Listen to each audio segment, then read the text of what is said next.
¿qué tal? Buenas tardes, ¿cómo están? Aquí en un programa más de Tiempos y Palabras, platicando con usted, abordando algunos temas de interés común, que además nos permitan rescatar aquellos momentos interesantes de la historia. Y bueno, pues aquí platicando con Mario Velázquez Jaén. Mario, ¿cómo estás? Buenas tardes. ¿Qué tal? ¿Cómo estamos? Pues aquí. ¿Cómo se dice? Buenas tardes. Bonsoir. Bonsoir. Bonsoir, en francés, aclaremos. Bonsoir, bonsoir.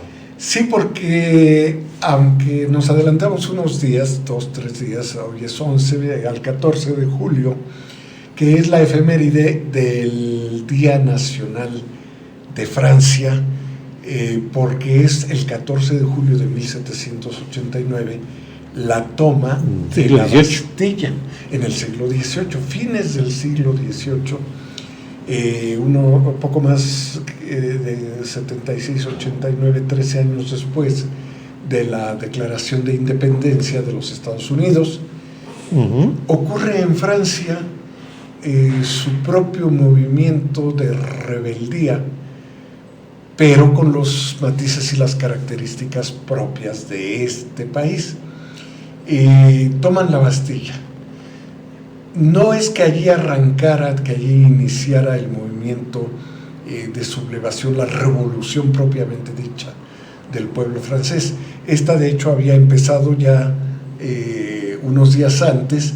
La inquietud ya estaba sembrada porque en un gobierno monárquico absolutista, donde los reyes se sentían con el derecho de disponer de vidas y fortunas de su pueblo, las cosas las habían llevado ya a un punto extremo de que en ese afán de seguir manteniendo cortes en la opulencia, en el lujo, en el gasto innecesario, necesitaban recursos, y estos recursos los obtenían del tercer estado, y el tercer estado era el pueblo. El primero era la monarquía, el segundo los cortesanos, y el tercer estado era el pueblo, que incluía desde luego algunos comerciantes más o menos destacados, algunos agricultores también, algunos campesinos que habían logrado hacer un poco de fortuna. Recuerden ustedes que hacía muy poco que se había salido de la Edad Media.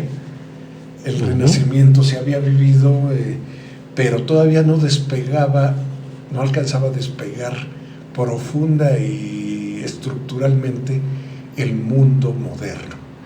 Y si bien Estados Unidos tuvo 13 años un movimiento independentista, lo que Francia vive es un movimiento revolucionario. En las categorías históricas hay mucha diferencia entre un movimiento, un tipo de movimiento y el otro. Por eso el de Francia... Porque la monarquía la tenían lejos. Exactamente. Si no, quién sabe cómo les hubiera ido. Efectivamente. Entonces, por eso el movimiento de Francia se vuelve un símbolo mucho más importante en los países, y además otra cosa, en los países de Europa, Mario. Sí, yo creo que la cama donde se gesta la Revolución Francesa, ya lo decías ahorita, pues es por un lado todas las necesidades, el gobierno absolutista en términos de, pues proviene precisamente de aquel término cuando viene toda la revolución del conocimiento, a donde empieza a demostrarse que el mundo no era lo que planteaba el derecho divino, sino que el mundo era completamente diferente. Galileo y todos los grandes empiezan a demostrar que la Tierra gira alrededor del Sol, pero no precisamente es el centro del universo.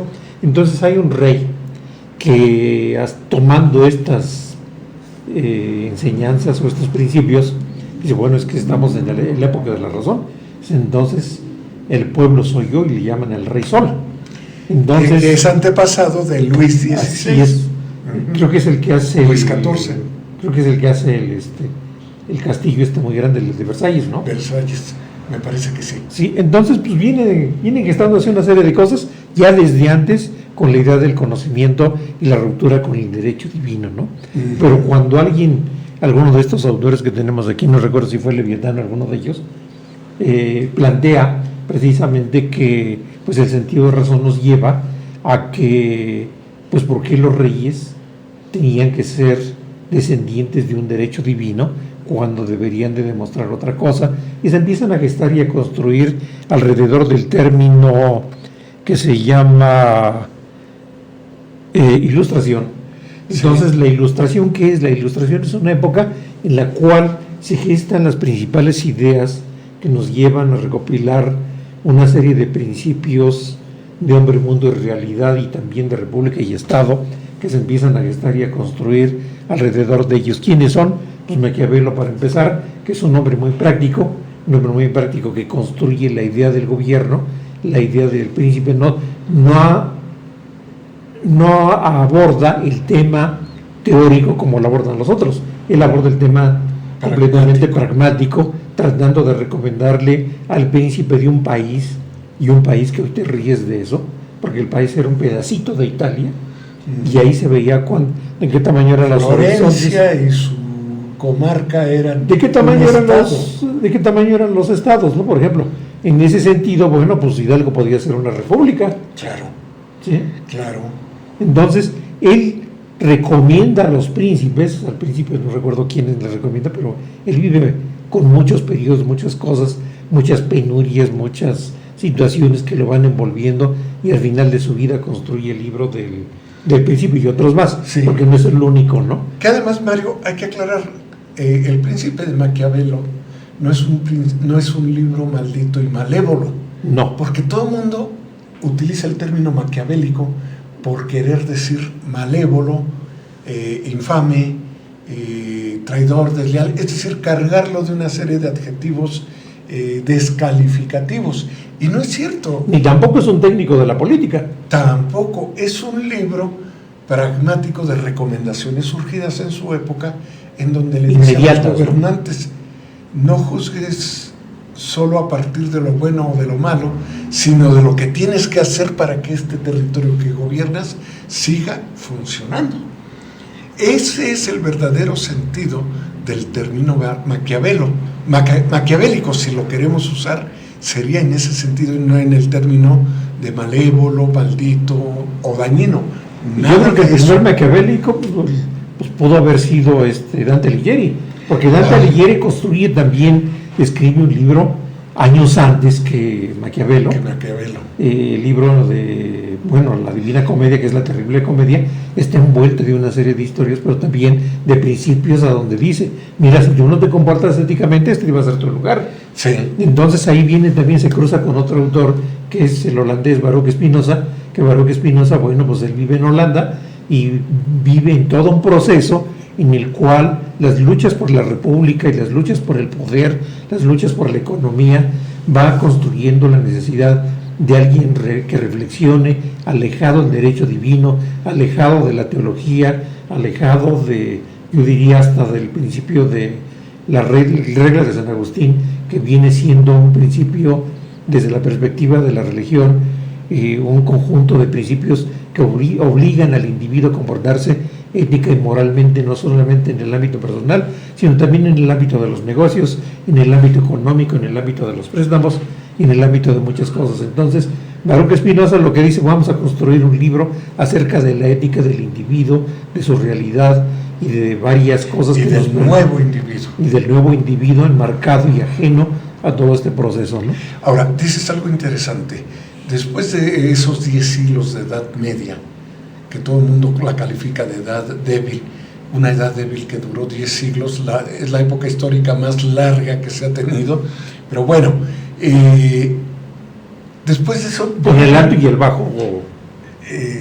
La alta edad media y la baja edad media. Sí. Viene un renacimiento que ahorita tú lo acabas de plantear en términos del pensamiento y la filosofía con Baruch Spinoza, en términos de la política con Maquiavelo y Dante Alighieri, que además Dante participa en la literatura, una literatura política. Lean la Divina Comedia como un libro histórico, además de todo el dogmatismo católico que trae, y verán que es un libro terrible. Y el otro libro también es Leviatán, de Thomas Hobbes. Que es otro de los grandes constructores de la idea de Estado, porque dice, bueno, a ver, ¿cómo se llama esto en lo que vivimos? Esto que es, en lo que vivimos se llama república, o se llama Estado, se llama ¿qué? Es un Estado religioso, pero el Estado religioso resulta que nos aborda cosas con el derecho divino que no tiene nada que ver, y por otro lado, tenemos que recuperar el derecho romano. A eso iba. Ellos y otros personajes que detonan en el arte, pero que provocan la reacción en otras áreas del conocimiento, como Miguel Ángel Buonarroti, como Rafael Sanzio el pintor, como Leonardo da Vinci, algunos por allí que vienen un poco después en la música también, en el pensamiento, en la literatura, viene lo que se llama el Renacimiento, es decir, la recuperación de las culturas clásicas con todo su pensamiento en torno al hombre, su existencia y sus derechos. Así es. Entonces todo este ambiente va cuajando, va desarrollándose, va orillando los principios dogmáticos de la Iglesia que decidía hasta la vida y el destino de los seres humanos. Y la forma de justicia. Claro, la forma de justicia era más católica que más católica y mundana. Y proviene, pues el primer corte, yo diría, viene siendo cuando Constantino dice, vamos a separar lo que es el derecho divino del derecho civil. Entonces se establecen las ideas de vamos a rescatar el derecho romano. Él construye y hace justicia con el derecho romano, pero viene el proceso de ruptura, viene el proceso cuando termina el funcionamiento del Imperio Romano. Entonces se queda rezagado el derecho romano en Occidente, porque en Oriente, bien lo dices, Justiniano lo mantiene y tiempo después sus descendientes mantienen el derecho romano hasta el siglo XV, justamente. Y acá en la Europa occidental, con el Renacimiento, la gente empieza a volcar los ojos hacia el Estado religioso, ¿no? existencia. Pero además, Mario, empiezan a surgir otras clases sociales y a cambiar los modos de producción. Justamente, si algo importa es que el señor feudal, que se encerraba en su castillo a comer sus jabalíes asados y a tener sus cenas con esa cerveza primitiva medieval, de pronto estas escenas de la Edad Media van quedando superadas porque la gente que empezó a alojarse alrededor del castillo medieval para protegerse de los asaltantes, ladrones y todos estos lacerantes de la sociedad, empieza a crecer y empiezan a darse los oficios de los burgos. Así es. Y al darse los oficios de los burgos, los artesanos primeros, los maestros después, los grandes talleres enseguida, y más tarde la industria. Y la profesionalización, bueno, aparecen los profesionales, como es el médico, como es ya el ingeniero, como son los grandes herreros, el abogado. Y como consecuencia de esto, ahí están las universidades en el siglo XII. Y viene el surgimiento de las universidades. Entonces, las universidades en no es tan accidental. Polonia, París también, en París. Sí. No es tan ocurrente el cambio de mentalidad del teocentrismo, es decir, la vida centrada en la religión, al antropocentrismo, es decir, una recuperación del hombre como centro de la sociedad, no de la religión, porque se había dado lo que hace rato decías, vamos a separar a la iglesia lo que le toca y a Dios lo que es, y al hombre lo que es suyo. Al y César lo que es del César y a Dios lo que es de Dios. Entonces, y viene un proceso de ruptura interesante, ya que estamos en ese tema. Bueno, viene el proceso interesante de cuando en la construcción precisamente del Vaticano, entonces surge la necesidad de que pues dura muchos papados, pues querían dinero y entonces inventan las indulgencias. Entonces, al inventar las indulgencias, venden indulgencias, no solamente para los vivos, sino también para los muertos, para los difuntos también vendían indulgencias. Si tú quieres que siga en el purgatorio tu muertito, bueno, pues entonces apoquinan por aquí, porque van agregando la lana hasta que dice, ¿cómo se llama? Martín Lutero dice, a ver, un momento, uno de los grandes teólogos, junto con otros teólogos que ya venían creciendo, dice, bueno, a ver, aquí hay algo que está pasando y esto no es correcto, Y hay que ver que en ese momento la Iglesia Católica dominaba toda Europa, incluyendo Inglaterra. Sí. Entonces había guerras que tenía que, ya venían las guerras de las cruzadas, que había gastado mucho el Vaticano para mantener las cruzadas, y lo mismo que los grandes reyes. Entonces, pues todo el mundo estaba endeudado con nobles, porque ellos financiaban sus propios viajes. ¿A qué? Y viene también algo concepto con que alimentaban esto, los impuestos.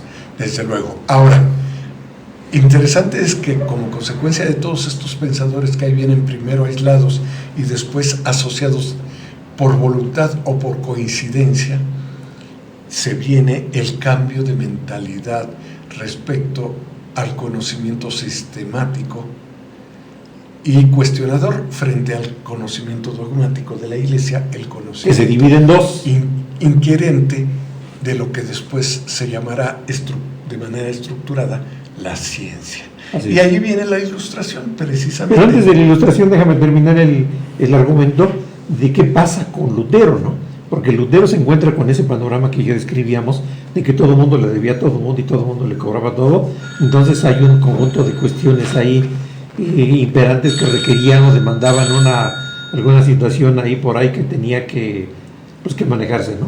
Entonces resulta que Martín Lutero redacta sus consignas para decir esto no es correcto, y resulta que muchos de los que le debían a la Iglesia y que no querían o que tenían intereses muy personales, como el caso de Enrique VIII en Inglaterra, que ya no querían pertenecer al Vaticano porque les obstruía su desarrollo y pues hasta casarse su autonomía y quererse casar con Ana Bolena. Entonces se forma el protestantismo, y el protestantismo otras veces después divide Europa en dos, divide el norte y el sur, ¿no?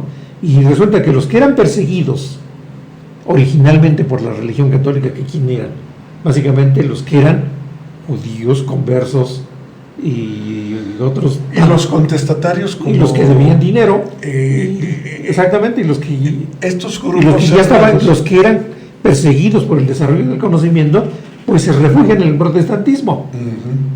Enrique VIII se sale con la suya y dice: a partir de ahora yo soy el obispo de mi iglesia, y cosa que sigue hasta la época actual. No, pero el rey es representante de la iglesia. Acuérdate que en la Edad Media surgen grupos católicos,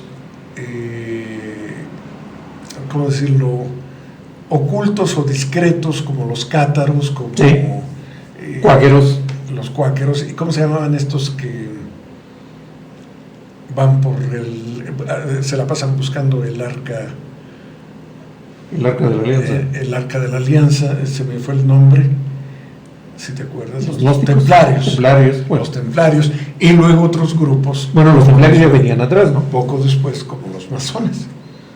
Grupos cerrados. Bueno, los masones, de hecho, surgen cuando empieza la construcción de las grandes catedrales, claro, porque ahí son los que eran los arquitectos que aglutinaban el conjunto de secretos sobre los cuales se podía construir el cálculo, porque no cualquiera podía construir, porque decían, bueno, a ver, si ya experimentamos que aquí construyes un edificio de 20 pisos y si no haces bien los cimientos el edificio se cae, y si la cúpula en forma de la época terminada en pico, terminada en arco, bueno, porque son cosas interesantísimas que suceden en la construcción y que de las grandes catedrales. Un gran misterio. Porque querer llegar al cielo a partir de la catedral significaba utilizar las columnas góticas y la arquitectura de estilo gótico.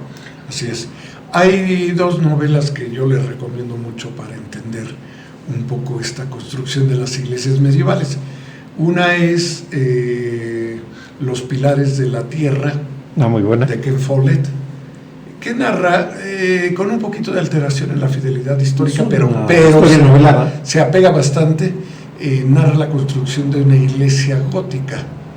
Y la otra es La Catedral del Mar, de este español, se me fue el nombre, que se refiere a la construcción de la iglesia de la Catedral del Mar, Santa María del Mar, en Barcelona, que todavía está en pie. Entonces, las dos le van a dar un poquito de conocimiento del sentido de la arquitectura medieval y también de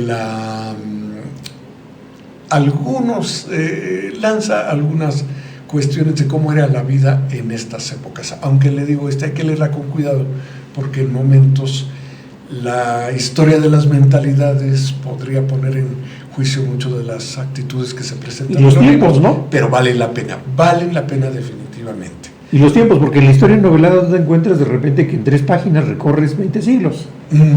Y en la realidad, bueno, hay que tener conciencia de ese continuo histórico que nos va llevando a una cosa y a otra parte, porque no, en la historia no hay nada causa y efecto. Es multifactorial todo el proceso, porque influye en un conjunto de fenómenos que van incidiendo y que se encuentran o se separan en la historia y van generando fenómenos como el que estamos tratando ahorita de la Revolución Francesa, ¿no? Que ahorita lo retomamos. El otro detalle, la otra recomendación también para entender esta riquísima Edad Media y muchas. Ana María Matute tiene un libro sobre el Vigía de la Torre, es una novela muy pequeña que habla de cómo se vivía en los castillos medievales españoles, y otro libro espléndido es el de Marguerite Yourcenar, escritora francesa de origen belga, que escribe Opus Nigrum, la historia de un médico que oscila entre la Edad Media y el Renacimiento, y precisamente se refiere a cómo era vista cómo eran vistos este tipo de personajes con conocimiento y sabiduría que oscilaban y eran apreciados, sobre todo en la medicina, entre el sabio y el brujo. Y entonces, bueno, según se viera, era aplaudido o perseguido. Pero sí, bueno, yo creo que el más distinguido pues, es Voltaire, ¿no?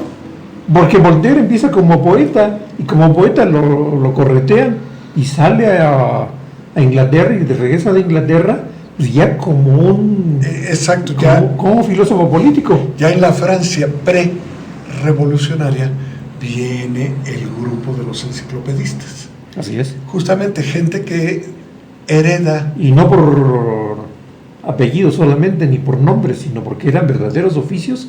2 de ellos se dedican a hacer una enciclopedia. Sí, y justamente se suman a esta corriente ideológico-cultural de la Ilustración, el siglo XVIII, el principio sobre todo.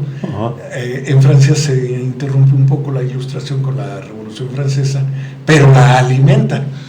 Sí, y se aprovecha de ella, se abreva de ella, muchos de los conceptos de razón, muchos del sentimiento de razón, el sentido de vida, el sentido de Estado, el sentido de ejercicio del poder, el sentido de gobiernos parlamentarios, porque por ejemplo Inglaterra primero desarrolla una monarquía parlamentaria, mientras que acá era completamente monárquica absolutista.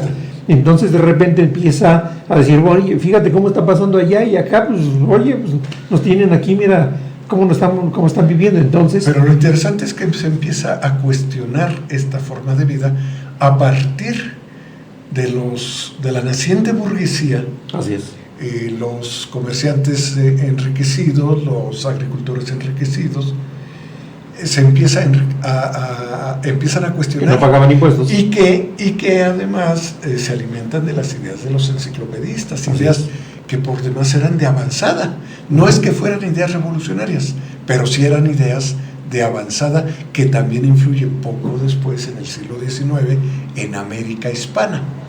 Y que eran discutidas en corto, que son discutidas en pequeño comité, y ahí se crecen precisamente todo lo que son los masones y todo lo que son otros grupos que van abrevando este tipo de cosas, y la gente pues se va generalizando todo ese tipo de cosas, no solamente entre la gente abajo, sino entre los mismos nobles. Claro. Entonces resulta que Luis XVI se encuentra de repente en medio de un atolladero terrible. Que nunca entendió.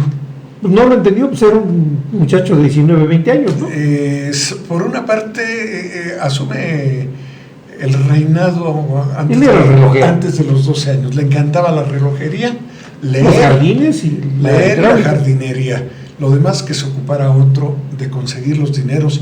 Pues los miembros de la corte se encargaban precisamente del reinado. Sobre todo para mantener esa vida de ocio, esa vida de gasto superfluo y extraordinario, y para consentir los caprichos de María Antonieta, su esposa, que dentro de todas las cosas, uno de los reclamos mayores que le hacen y que resulta detonante en estos días de de la revolución, del grito de revolución, es precisamente que se había mandado comprar y presumir unos aretes de oro y diamantes, carísimos, pero con cargo al erario de la corona, que para poder sufragar sus muchos gastos, le apretaba cada vez más al tercer estado, que era el estado de los pobres, el grupo de los pobres, de los campesinos, de los artesanos, de los pequeños oficios. A ellos les apretaba con un impuesto más. Entonces dijeron, ya estuvo bien para que esta señora ande luciendo sus aretes de lujo. Este es un asunto anecdótico que ilustra mucho la rabia. La cama en la cual surge la revolución, ¿no? Claro, definitivamente. Sí. Y también pasa algo interesante, porque hasta ahí no había, en ese momento que tú narras, no había todavía el gran conflicto, sino que Luis XVI convoca, después de... Lo obligan a convocar a la convención, sí, de la convención del Estado, ¿no? Entonces sí, en la convención del Estado, pues ¿qué? Invita a todos a reunirse a buscar soluciones, ¿no? Entonces ahí es a donde le venden la idea y dice, bueno, es que para que sigamos funcionando, vamos a cambiar. sí. Ya no vas a ser el rey soberano, sino que ahora vamos a hacer un gobierno aparentemente compartido, aparentemente equilibrado. Similar al que estaba ya en Inglaterra. Sí, ahora, piensen ustedes que esta corte se dividía su vida entre las Tullerías en París, un gran castillo con Versalles y las Tullerías. Y Versalles, a unos kilómetros de París. Hoy se llega en 1 hora en tren, pero en aquel tiempo era realmente ir al castillo de descanso. Y Versalles era todo el lujo posible. Todas las paredes con espejos, salones increíbles. Pero además porque no iban el rey, María Antonieta y sus hijos. Iban, además de sus ayudantes, las cortes. La corte ociosa, que no hacía nada más que esperar la hora del baile, la hora de la comida opulenta, opípara, con platillos exquisitos. Recordemos que la corte francesa se distingue, entre otras cosas, por preparar a los primeros grandes chefs del mundo europeo. Y su fama de comida hasta la fecha es notable. Y ahí aparece un personaje interesante en ese ambiente. Aparece un personaje, bueno, dos personajes. Uno de ellos es, el rey encargaba de los asuntos nacionales y los asuntos internacionales a diferentes miembros de la corte, y dentro de ellos aparece un individuo llamado Talleyrand.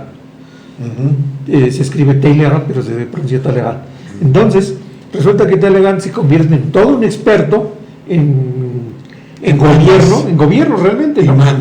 Y mañas también en el nivel interior y a nivel exterior. ¿Por qué? Porque el ambiente que se vivía en otra parte de Europa, pues ya decíamos, eran países aquí, países allá, había países grandes, países pequeños, estaba Holanda, ciudades-estado, estaba Rusia, Viena, Austria y Viena. No hay que perderlos de vista cuando se estudia Revolución Francesa, porque son determinantes para la continuación y el final de la Revolución Francesa con Napoleón, ¿no? Sí. Entonces, todo ese proceso, este individuo es tan hábil y que logró mantener y decir, bueno, señor rey, usted cuando se enfrente con el rey de Viena tiene que hacer así esto, tiene que pasar esto. Señor, yo le recomiendo, y le recomendaba a los demás, ¿no?, que para continuar con su legado, continuar con su corona, tiene usted que generar una relación con fulano de tal, entonces case a su hija con su hijo, y así tenemos una descendencia que va a mantener las coronas vigentes. Entonces ese era su trabajo de Talleyrand. Sí, y por otra parte está Jacques Necker, que era el ministro de Finanzas, sí, un individuo con los pies en la tierra, que comprendía... Que es el que le decía, pues no alcanza, patrón. No, pero además más impuestos. Le decía, señor, para mantener su corona, debe usted hacer concesiones al segundo estado, claro, y sobre todo al tercer estado. Sí. Ya no puede usted estar apretando más al pueblo con más impuestos, porque los está usted haciendo morir de hambre. Recuerden que poco después de esto, el grupo de mujeres del pueblo encabezan una marcha a Versalles. Y todavía ni siquiera pensaban ni soñaban en acabar con la monarquía. Incluso todavía el pueblo tomaba en cuenta la presencia de la monarquía. Pero es que trata de construir una monarquía representativa, regulada. ¿Qué se necesitaba para eso? Una constitución, ¿no? Una constitución que incorporara al pueblo como parte de ese Estado. Y que todos pagaran impuestos, ¿no? Claro. Entonces resulta que el rey se da cuenta que está perdiendo el poder y dice, pues no, ni más, yo no quiero esto, ¿no? Entonces, ¿qué hace? Pues organiza la huida. Pero antes que eso, hay otra anécdota, claro, hay anécdotas que luego son eso, anécdotas que tienen un poco de ilustrativa y esta pasó por los siglos. María Antonieta era una mujer frívola, le interesaba la diversión y pasársela a gusto, y por allí se plantea si tenía o no sus amantes, en fin. Y en Versalles mandó construir un pueblo rural, popular, de campesinos. Y ella misma, con sus amistades más cercanas, se vestían de campesinos y jugaban a ser campesinos en esa villa. Jugaban a ser pobres, claro, con los lujos de Versalles. Realmente las casas de los campesinos eran casas, pues os digo, no tendrían los espejos del resto del palacio, pero no eran ninguna casas pobres, era la diversión, eran las casitas de muñecas de María Antonieta. Y luego es muy célebre aquella ocasión en que oye los gritos de las mujeres y del pueblo y pregunta muy frívola y muy tontamente, ¿por qué gritan tanto? Ay, señora, es que no pueden comer pan. Ah, pues que coman pasteles.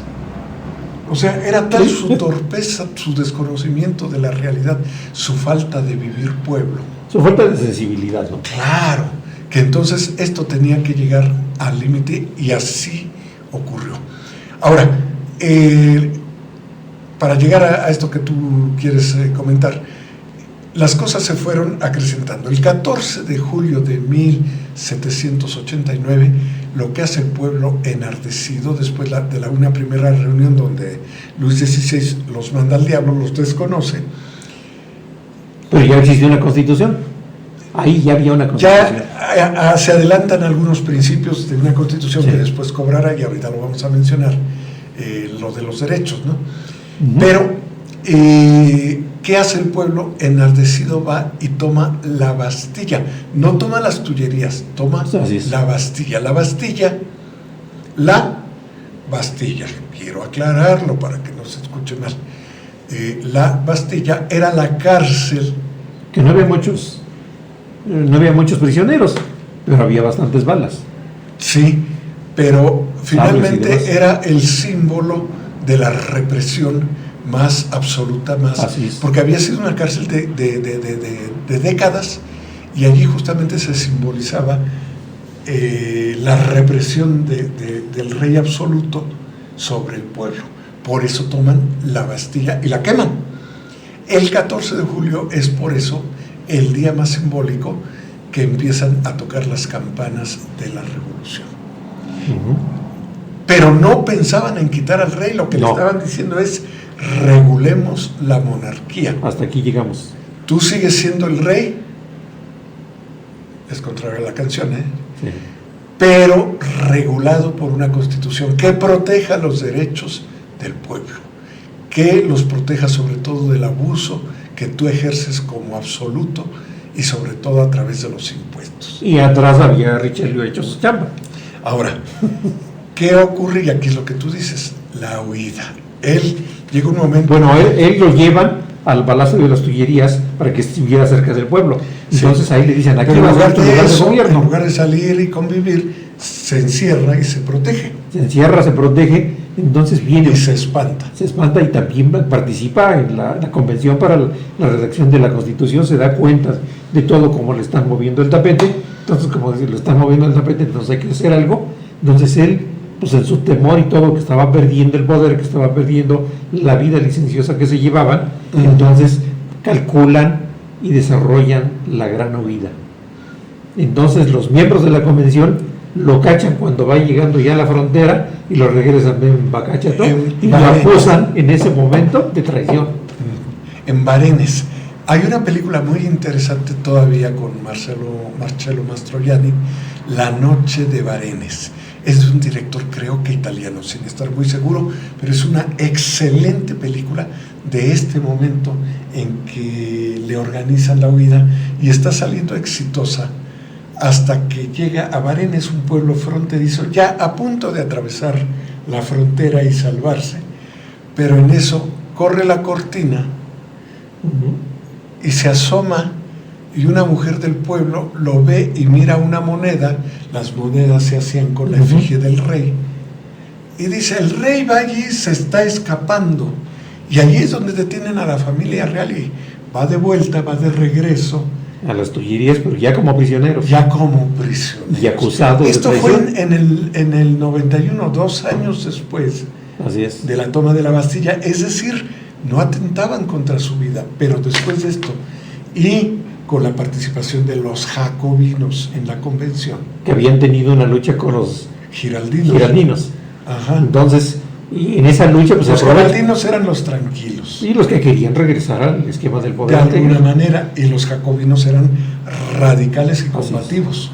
Entonces resulta que en ese momento aparecen otros 3 personajes: Anton, Marat y Robespierre, junto con un médico, Guillotín. Sí, que inventa la guillotina. Entonces Monsieur Guillotín construye la guillotina porque dice: hay que hacer una muerte digna. Sí. A aquellos. Entonces se forma, en ese momento aparece lo que se le llama la parte del terror, ¿no? Ajá, sí. Sí, ¿por qué? Porque entonces dice: bueno, si ya matamos al rey, pues entonces todos los que se oponen a nosotros, pues vengan para acá. Entonces acusan a intelectuales, acusan a médicos, o sea, se van contra el capital humano de la Francia en ese momento, junto con los que promovían ideas diferentes a lo que buscaban. Los que llamaban contrarrevolucionarios. Del viejo régimen. Y justamente viene justamente la muerte en el 93, es donde tengo por ahí registrado, de Luis XVI. El 21 de enero de 1793 ejecutan a Luis XVI. Y un poco después a Antonieta. Lo que sí no tengo aquí, no pude encontrar datos de qué pasó con los hijos. ¿Qué ocurre con ellos? Los llevan para educarlos en el nuevo régimen. Sí, pero se pierde la historia de ellos. Pero desde luego, primero Luis XVI y luego María Antonieta son enviados al cadalso. Así es. Y en el cadalso les aplican la muerte por guillotina, que era una muerte espantosa. Pues sí. Terriblemente espantosa, pero de Luis XVI clavaron en la piqueta y anduvieron exhibiendo su cabeza, ¿no? Sí, pero justamente tenía el simbolismo de la rebelión popular. Y viene entonces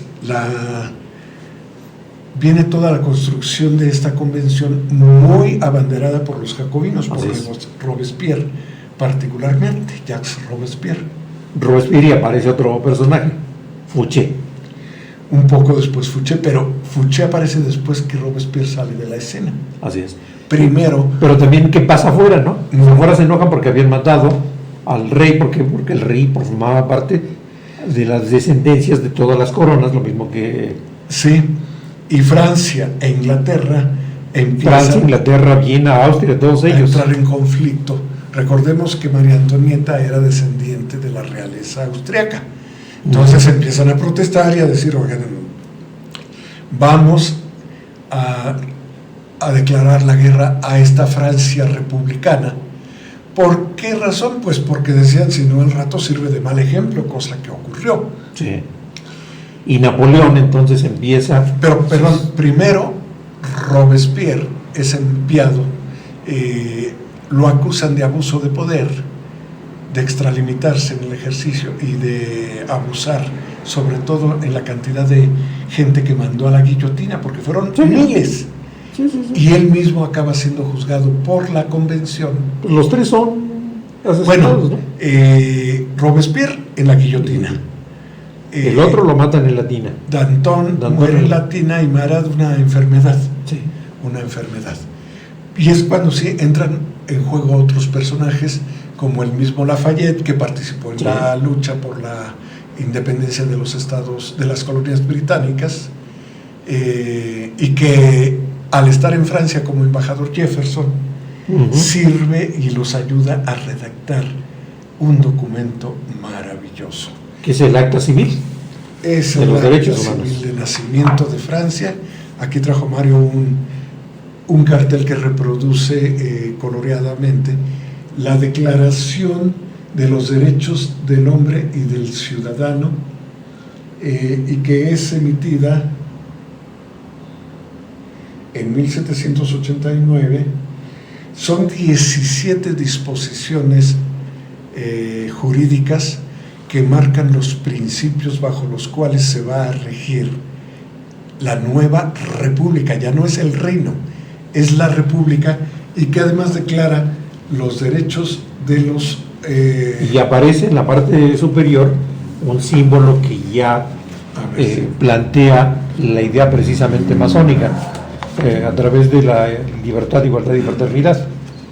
Entonces eso nos representa lo mismo que las dos figuras, el ángel y la otra persona, que representa uno la libertad misma y el otro la esencia misma del hombre, ¿no? Entonces, del hombre libre, algo así como la libertad y la justicia, ¿no? Sí, y sobre todo los principios que plantea. No voy a leer los 17 porque nos llevaría mucho tiempo, pero el preámbulo sí. Es que el preámbulo está en francés, me pones en aprietos. A ver. Bueno, pero el artículo primero. El artículo primero dice: los hombres han nacido y continúan siendo libres e iguales en cuanto a sus derechos. Por lo tanto, las distinciones civiles solo podrán fundarse en la utilidad pública. Consigna que es en parte tomada de Luc.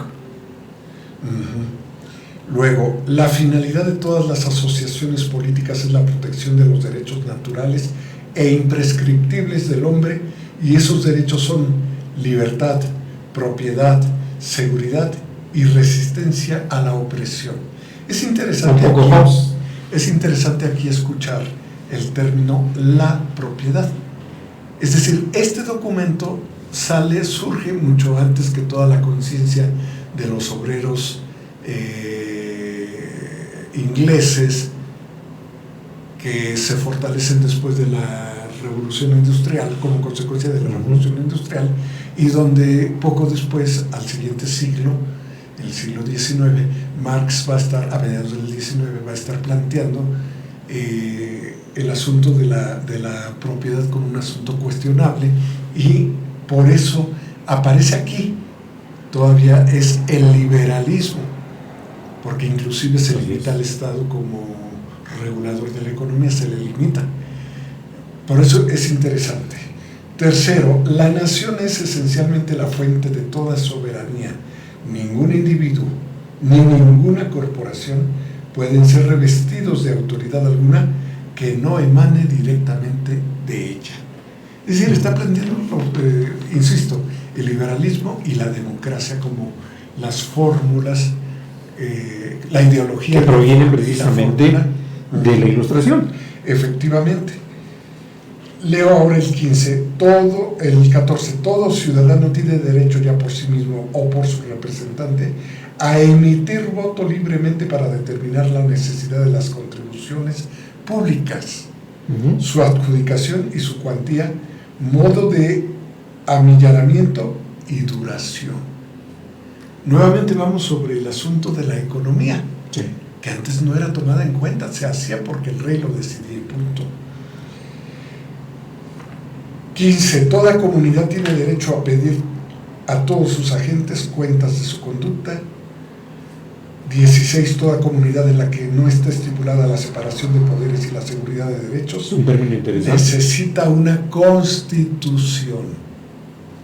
Porque esta no era la constitución, era la declaración de los derechos del hombre y del ciudadano, que son, a final de cuentas, el antepasado más lejano de los derechos humanos. Y 17, siendo inviolable y sagrado el derecho de propiedad, nadie deberá ser privado de él, excepto en los casos de necesidad pública evidente, legalmente comprobada y en condiciones de una indemnización previa. Se da en París el 26 de agosto de 1789. Que son los mandamientos del pueblo para la creación y el desarrollo del gobierno de la Primera República Francesa. De la Primera República Francesa, porque esta convención termina justamente con el adelanto de una constitución que rija los destinos de la Primera República Francesa, que además se enarbola con otro gran documento, Mario. ¿Cuál es, antes de irnos? Allons enfants de la patrie, les jours de gloire est arrivé. No parle français. Vamos, hijos de la patria, que el día de gloria ha llegado. Ajá. La Marsellesa. La Marsellesa, el himno nacional francés. Que por cierto era un canto popular que en ese momento se tarareaba, pero se transformó precisamente en himno. En el himno, vamos, hijos de A diferencia del himno de Estados Unidos, sí, que tiene un origen un poco tabernero. Y que después se transforma sí, casi en un himno muy apoyado en las creencias religiosas. Pero surge la Marsellesa. Bueno, es que no son creencias religiosas, es el sentido de Dios nada más. Y qué más religión que Dios encima de todo. ¿Sí? Me parece, o sea, que no tiene la base me parece que tu principio teológico falló el día de hoy. No tiene una construcción de teología derivada de un derecho divino. No, pero recordemos que en Estados Unidos se jura la toma de es. posesión sobre la Biblia. Así es. Y se juran los juicios. No sobre ninguna teología. Exactamente. Bueno, y la Marsellesa, este canto que además se constituye. Vamos, hijos de la patria, allons enfants de la patrie, les jours de gloire est arrivé. Allons, allons, vamos, vamos, marchemos. Marché. No me acuerdo cómo. Bueno, el asunto es una invocación, un exhortio al. Es una arenga. Una arenga. Es una verdadera arenga. Recordemos. Vamos por las armas a luchar por la libertad. Y lo que hemos comentado varias veces aquí, el siglo XIX, que es cuando se consolidan las nacionalidades en Europa y en América, en el mundo occidental,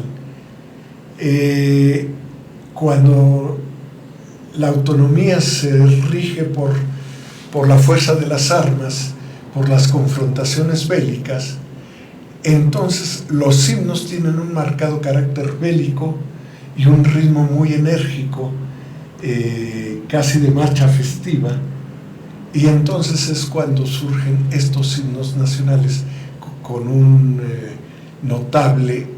Y los significados de las banderas, ¿no? Y los significados de las banderas y de los escudos. Escudos, banderas e himnos se constituyen en tres de los símbolos identitarios de los estados modernos.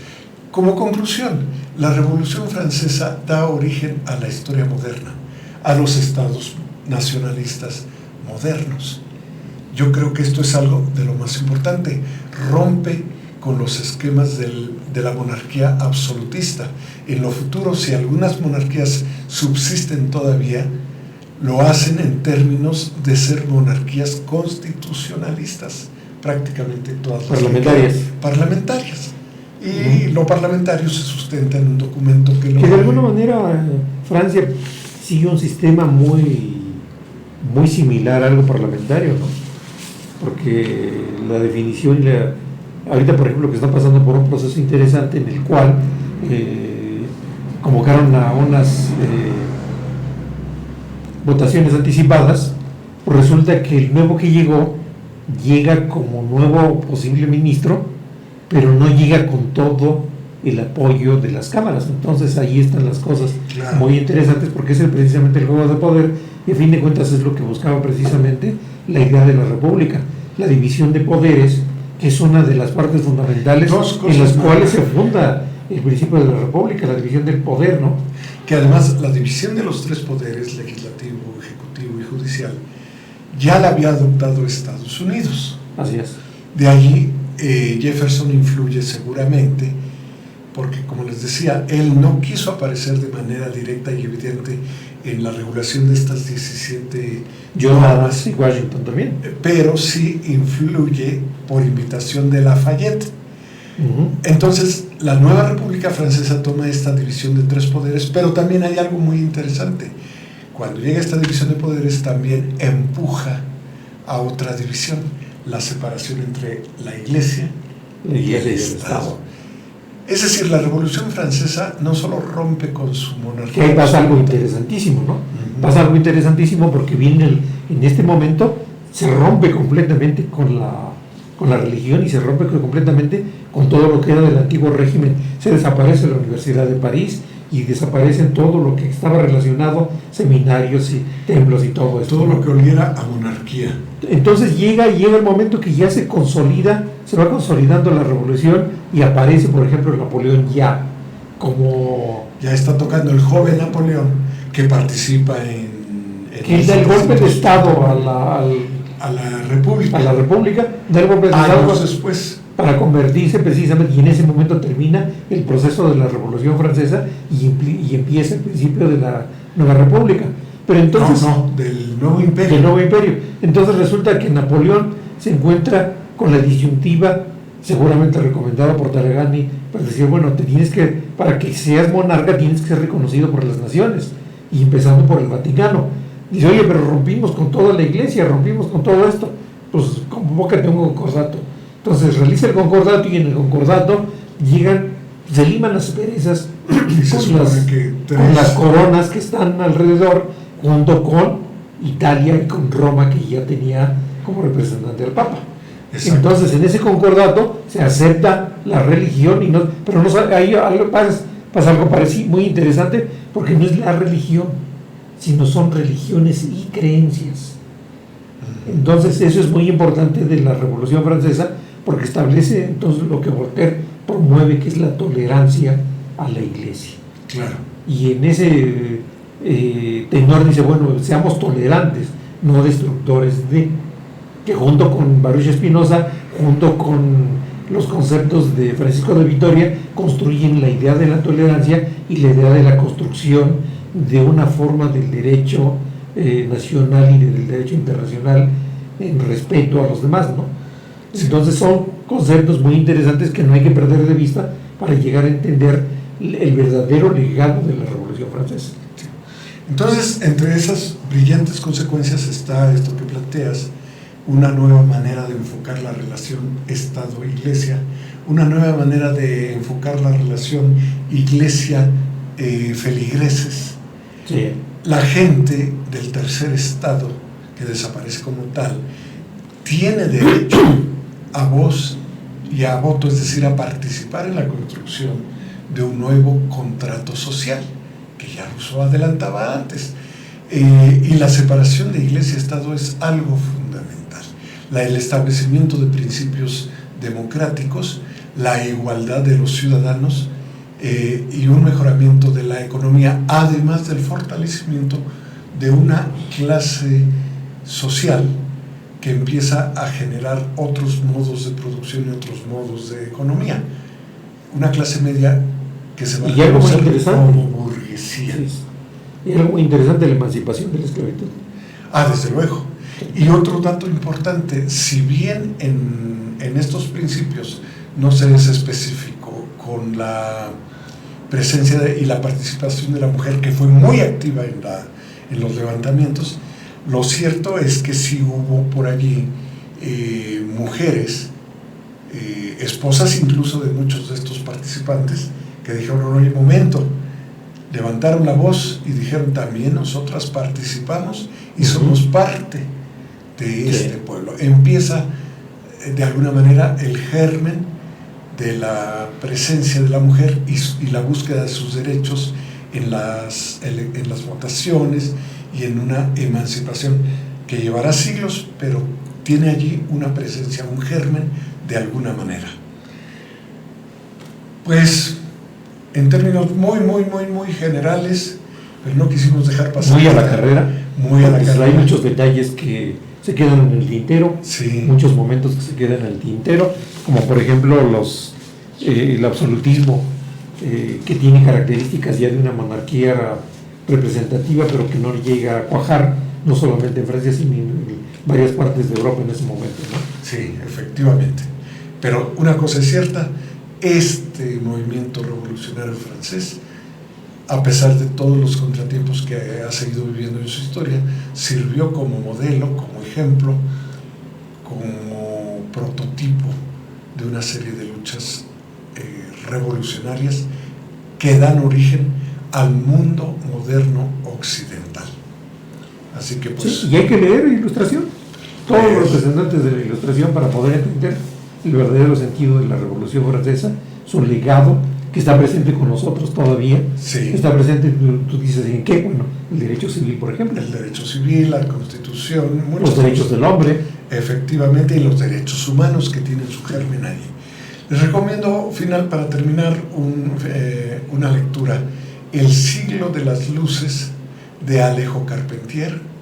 Es una novela espléndida donde contrasta, compara cómo se da la ilustración en Europa, cómo influye en América.